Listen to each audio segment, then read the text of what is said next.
because really what it's about is about force versus voluntarism. And whether you have voluntary collective, organizations, there's nothing wrong with that. But our problem with the state is that it's a collectivist organization based on initiating violence against peaceful people, forcing people into this collective. And as we were mentioning before, what they do is they destroy all of these other collectives, the sense of community, church, family, all of these other things suffer when the state gets bigger and bigger and bigger. And people, there's this natural thing where you kind of, the beauty of freedom is that, as you were saying before, so if you're, if there's not Social Security, and instead we're trusting young people and giving them the freedom to hope that they'll take care of their parents when they're in older age, well, now all of these incentives kind of line up. It's like, well, you want to take really good care of your kids, and you want to be really loving to them, and you want to be a part of a church, and you want to be a part of a community because you need it. It's like in your own self-interest, and this helps cohesiveness.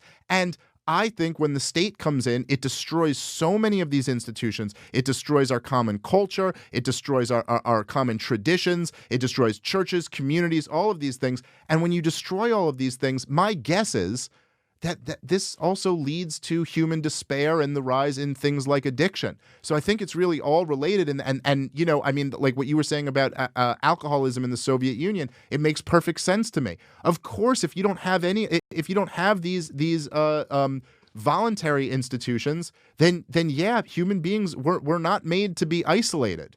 We're not made to be without family and community. I think that's an absolutely fascinating insight, and I think you're right on.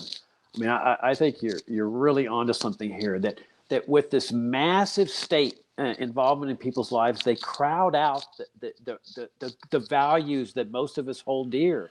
The compassion. There's a cynicism that starts setting in. Why should I help that person? The government's already doing it. Or why should I donate to that university? The government's already doing it. And then the more the money the government takes from us, indirectly through inflation with the Federal Reserve or directly with taxes, it gives us less opportunity to do the right thing. So they crowd out these values and they suppress these values. I totally agree with you. I think that's a fascinating insight.